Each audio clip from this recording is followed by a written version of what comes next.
नमस्कार, जय मसीह की आप सबों को। एक बार हम परमेश्वर के वचन से आशीषित हुए और हम लोग का मंडली आशीषित हुआ, तो हम सोचें कि काय हम लोग अकेला में आशीष पाएं, इससे आप लोग भी आशीष पा सकें। इसलिए आज हमने इब्रानियों का पुस्तक 12 अध्याय कुछ बातें इसमें से करने के लिए आए हैं। आइए हम लोग पढ़ेंगे इब्रानी का पुस्तक 12 अध्याय 1 से 5 तक हम पढ़ेंगे, 6 तक। इस कारण जबकि गवाहों का ऐसा बड़ा बादल हमको घेरे हुए हैं, तो आओ हर एक रोकने वाली वस्तु और उलझाने वाले पाप को दूर करके वह दौड़ जिसमें हमें दौड़ना है, धीरज से दौड़ें और विश्वास के कर्ता और सिद्ध करने वाला यीशु की ओर ताकते रहें, जिसने उस आनंद के लिए जो उसके आगे धरा था लज्जा की कुछ चिंता न करके क्रूस का दुख सहा और परमेश्वर के सिंहासन की दाहिनी ओर जा बैठा। इसलिए उस पर ध्यान करो जिसने अपने विरोध में पापियों का इतना विरोध सह लिया कि तुम निराश होकर सांस न छोड़ दो। तुमने पाप से लड़ते हुए उसमें ऐसी मुठभेड़ नहीं की कि तुम्हारा लहू बहा हो, और तुम उस उपदेश को जो तुमको पुत्र के समान दिया जाता है भूल गए हो। हे मेरे पुत्र, प्रभु की ताड़ना को हल की बात न जान, और जब वह तुझे घुड़के तो सांस न छोड़। परमेश्वर का वचन पढ़ा और सुनाए, प्रति प्रभु आशीष दे।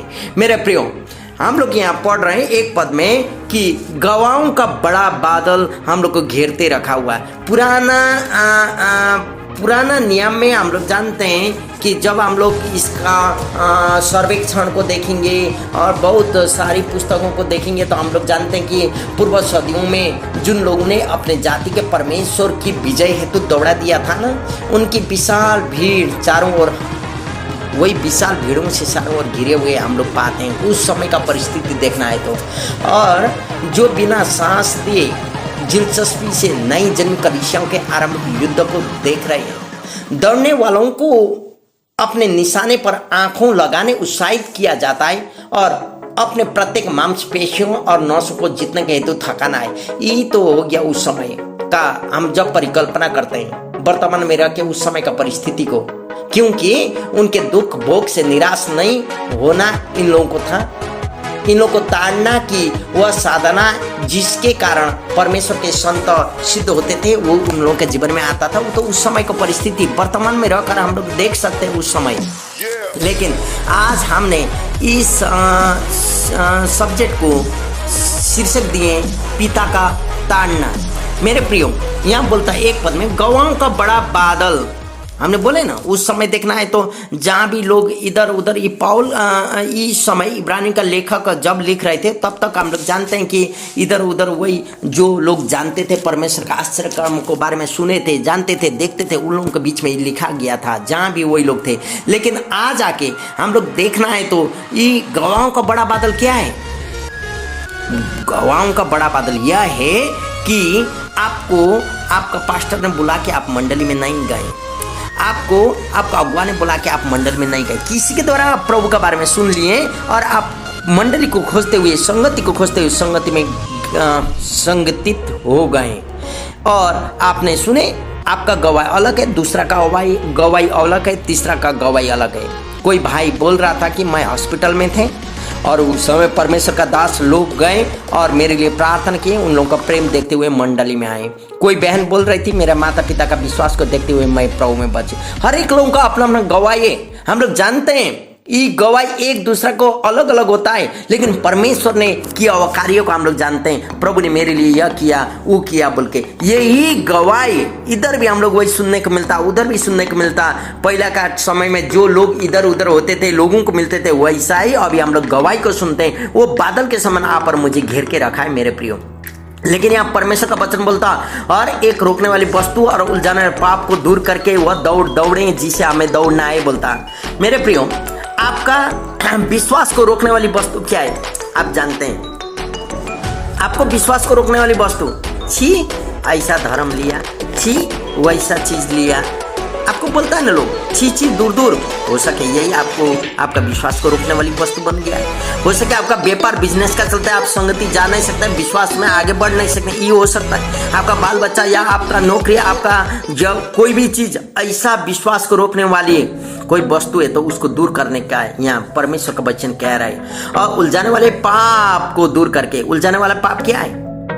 उलझाने वाले पाप आप जानते हैं, एक दूसरे को श्राप देना, शंका करना और एक दूसरे के ऊपर में बातें लगा के झगड़ा करना, बोलता है ना, आग में तेल डालना, किरोसिन डालना, ऐसा ही एक दूसरे को नकारात्मक नजर से देखना और झगड़ा करना, ये सारा उलझाने वाले पाप है, जिससे हम लोग अच्छा मसीह जीवन को जी नहीं सकते हैं। ये सारा चीजों को छोड़कर वह दौड़ जिसमें हमें दौड़ना है, धीरज से दौड़े। मेरे प्रियो, विश्वासियों का कौन सा दौड़ के बारे में यहाँ लेखक कह रहा है? कौन दौड़ने के बारे में बोल रहा है? जिसे हम लोगों को धीरज से दौड़ना है, वह दौड़ अनंत जीवन का दौड़ है मेरे प्रियो।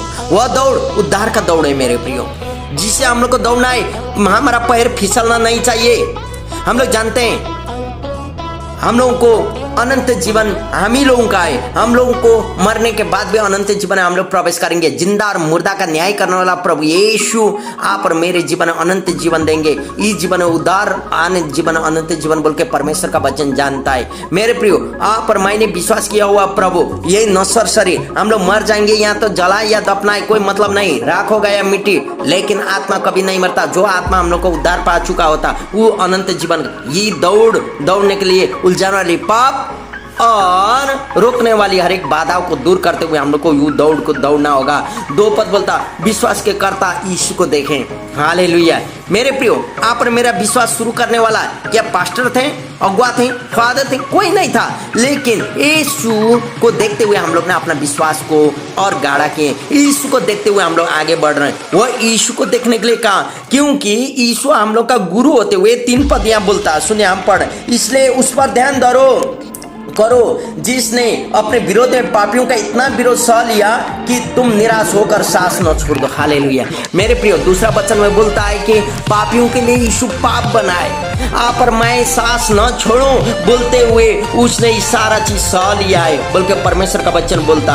5 और 6 पद यदि आप पढ़ेंगे तो यहाँ ऐसा हम लोग जानते हैं, और तुम उस उपदेश को जो तुमको पुत्र के समान दिया जाता है भूल गए हो। हे मेरे पुत्र, प्रभु की ताड़ना को हल्की बात न जान, और जब वह तुझको घुड़के तो सांस न छोड़। मेरे प्रियो, आज मेरा शीर्षक भी पिता का ताड़ना है, क्योंकि प्रभु जिसे प्रेम करता है उसकी ताड़ना भी करता है, और जिसे पुत्र बना लेता है उसको कोड़े भी लगाता है। हालेलुया।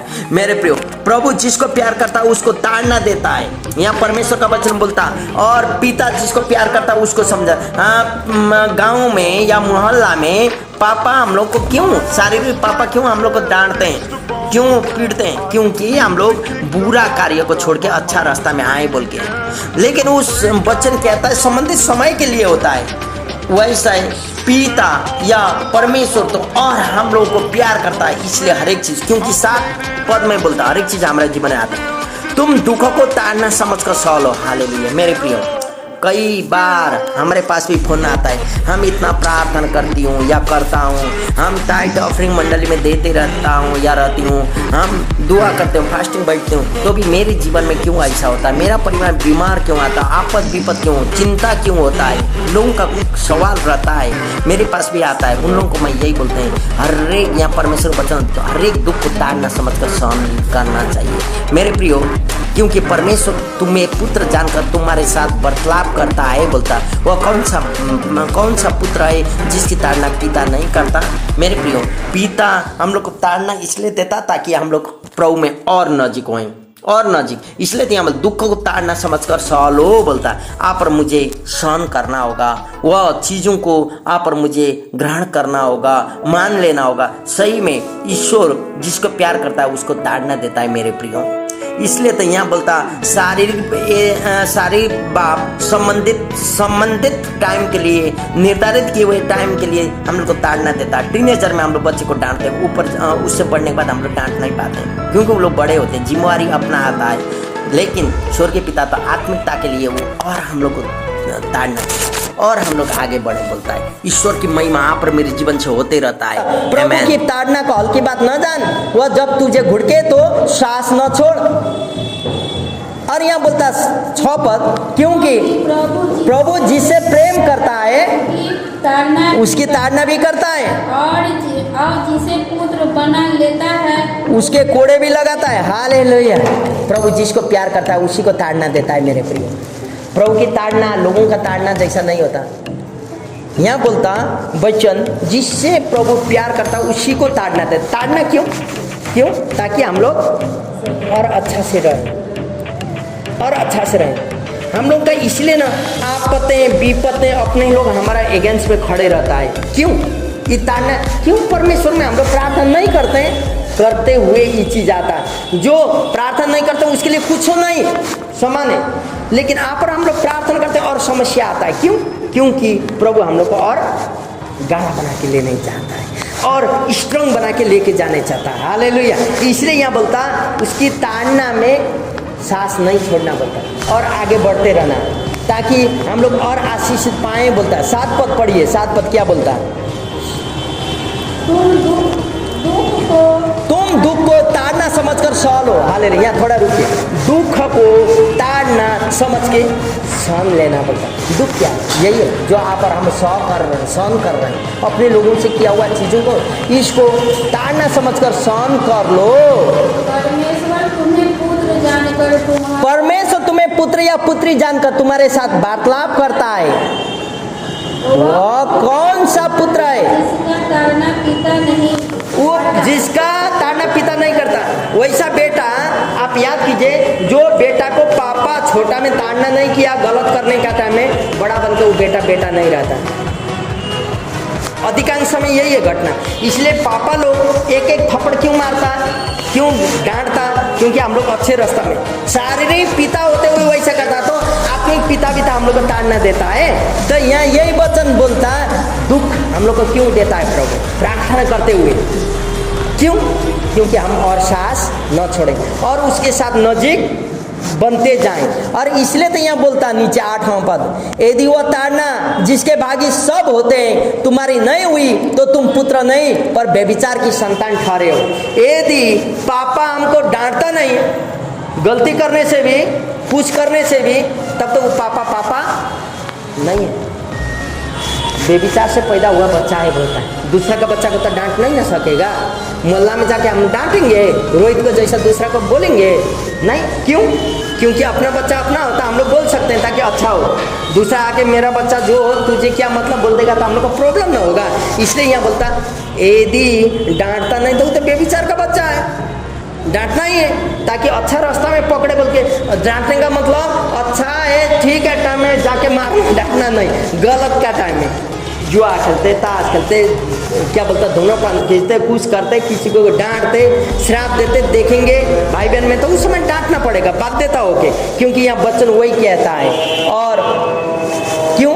क्योंकि ये परमेश्वर का आशीष है। 9 पद सुनिए, फिर पढ़िए 9 पद। फिर जबकि हमारे शारीरिक पिता भी हमारी ताड़ना किया करते थे और हमने उनका आदर किया, तो क्या आत्माओं के पिता के और भी अधीन न रहे जिसके हम जीवित रहे? सुनिए, शारीरिक पिता हमको मारता था, डांटता था, हम लोग सहन कर देते थे। अभी आत्मिक पिता तो और ज्यादा हम लोग को करना चाहिए ना। शारीरिक पिता छोड़ भर के लिए टीनेजर होने के बाद नहीं मार पाएगा। ये छोटा कटावा भी 1 साल के बाद हम उसको भी हम लोग कुछ कर नहीं पाएंगे। क्यों? क्योंकि बड़ा हो जाता है ना, उन लोगों का जिम्मेवार आ जाता है। वैसा ही लेकिन स्वर्गीय पिता तो जीवन भर वो हम लोग को अच्छा बनाने के लिए दुख देता, हर एक चीज देता, हम लोग को सहन करने के लिए यहाँ बोलता। और नीचे 10 पद में क्या बोलता? वे तो अपनी अपनी समझ के अनुसार थोड़े दिनों के लिए ताड़ना करते थे, पर वह तो हमारे लाभ के लिए करता है कि हम भी उसकी पवित्रता के भागी हो जाए। हालेलुया। शारीरिक पिता हमको डांटता था खराब में न जाए, मेरे बेटे लोग अच्छा में रहे, मेरा नाम रोशन करे, यही ना है। लेकिन यह बोलता आत्मिक पिता या स्वर्गीय परमेश्वर हम लोगों को डांटता है या हमको सही मार्ग में लेता है, ताड़ना देता है। क्यों? क्योंकि हम लोग पवित्र बन जाए। हालेलुया। दूसरों को गाली ना दें, दूसरों को ना सरापें, दूसरे के साथ अच्छा वार्तालाप में जाए ताकि मैं पवित्र रहूं बोल के मेरा पिता मुझे गाइड करता है। 11 पद। वर्तमान में हर प्रकार की ताड़ना आनंद की। देखिए, वर्तमान में हर प्रकार के ताड़ना आनंद की नहीं होता। सुनिए यहाँ थोड़ा, बेटा गलती करता है, पापा मारेगा, दर्द होता है क्षण भर के लिए, लेकिन बुराई के लिए नहीं ना मारा, अच्छाई के लिए। वैसे ही परमेश्वर का ताड़ना भी प्रेजेंट में, वर्तमान में अच्छा नहीं होता, अच्छा नहीं होता। मैं इतना प्रार्थना करता हूँ, क्यों बीमार होता है, इतना प्रार्थना, मेरे घर में झगड़ा क्यों होता है, इतना मैं गिरजा जाती हूँ, इतना दान देती हूँ, इतना वो करती हूँ, तो भी मेरे जीवन में क्यों ऐसा होता। हो सकता है, लेकिन अच्छा नहीं होता प्रेजेंट में, वर्तमान में। लेकिन नीचे क्या बोलता है, मैं हर प्रकार की ताड़ना आनंद की नहीं, पर वर्तमान में नहीं होती, पर शोक की होती, चिंता ही होता। बीमार में हो, आफत में हो, दुख में हो, और तो भी उसको सहते सहते पक्के हो गए हैं, तो बाद में उन्हें चैन के साथ धर्म का प्रतिफल मिलता है। हालेलुया। चैन के साथ, आनंद के साथ सहन करने के बाद धर्म का प्रतिफल मिलता है। हालेलुया। हर एक का गवाही है, हर एक का गवाही है। हम लोग जानते हैं, कोई भाई लोग बोल रहा था, हम पहले दारू पीते थे, कुछ करते थे, खाना खाने बैठे तो पंडित जी का बच्चा है तो पूरा वॉमिट होता था, माँ बोलती थी तेरा बाप देखेगा तो मारेगा बोल के वो साफ करती थी, और हम जाके सो जाते थे। लेकिन आज प्रभु में आए तो दारू छोड़ के तो खैनी चूरो, बीड़ी, बांग, धतूरो कुछ हम मुख में नहीं डालते, लेकिन मुझे बोलता धर्म खाना। वो भाई बता रहा था, क्यों अच्छा होता, लेकिन आ जाके दूसरा भाई दारू में पी के खत्म हो गया, परिवार बर्बाद हो गया। लेकिन ये जो धर्म छाड़ा बोला था, वही लड़का सारे लोगों को अच्छा रास्ता में लेके आया। तो शुरू में तो बुरा था ना, उस समय का, वर्तमान में तो खराब था, लेकिन लाइफ में आके वो अच्छा हुआ। इसीलिए प्रभु की ताड़ना हम लोग को पवित्रता की ओर ले जाती है, चाहे बीमार हो, चाहे आफत हो, चाहे दुख, मरने के लिए ना। दूसरा जगह में बोलता कि परमेश्वर का वचन, परमेश्वर का ऐसा परीक्षा में तुम लोग नहीं पढ़े हो तो तुम लोग, ताकि लहू बहाना पड़े, ऐसा परिस्थिति में तुम लोग नहीं हो, लेकिन तुम लोग ऐसे परीक्षा में नहीं होते हुए भी प्रभु ने पापियों के लिए पाप बना। यीशु प्रभु, उसने पाप तो नहीं किया था, लेकिन आप और मेरे लिए वो पाप बना था, और दुख सह लिया। क्यों? क्योंकि उस चीज़ों को वो जानता था। तो आप और मेरे जीवन में वर्तमान का दुख वर्तमान में अच्छा नहीं होता, दुख होता है, सहन करना पड़ता है, लेकिन सहते सहते पक्के हो जाने के बाद धर्म का प्रतिफल मिलता बोलता। इसीलिए 12 पद पढ़िए, इसीलिए ढीले हाथों और निर्बल घुटनों को सीधे कर। हालेलुया। ढीले हाथ, निर्बल घुटनों को सीधा करो। इसका मतलब प्रभु में प्रार्थना करने से भी क्या होता है, खाली ऐसा ही होते रहता है, हम तो नहीं जाएंगे। नहीं, यह बोलता ऐसा तो करो, जो भी हो हम प्रभु के साथ जाते रहेंगे, बोलना है। इसका मतलब यही है। नीचे 13, और अपने पाँवों के लिए सीधे मार्ग बनाओ कि लंगड़ा भटक न जाए पर भला चंगा हो जाए। हालेलुया। ऐसा कार्य कीजिए, ऐसा लोगों के पास में रहिए, ताकि लोग आपको देखते हुए आशीष पा सके। आमेन। इसलिए आज मैंने पापा का ताड़ना बोल के हम इसलिए रखें, क्योंकि बहुत सारे लोगों का सवाल होता है कि मैं विश्वास करती हूँ या करता हूँ और प्रार्थना करते हुए भी मेरे जीवन में क्यों ये आपद विपत्ति आती है। लेकिन मैं आपको बोलना चाहता हूँ, ताकि प्रभु आप और मुझे धार्मिकता का ट्रेनिंग दे रहा है, आप और मुझे वो परिस्थिति में पक्का बन के आगे निकले बोल के प्रभु चाहता है, तब तो ये परिस्थिति आता है। हम लोग प्रभु को धन्यवाद दें आज का वचन के द्वारा, और आपके जीवन में प्रभु ये वचनों के द्वारा आशीष ले आए। प्रभु की अनुग्रह हो आप और मेरे जीवन में। धन्यवाद।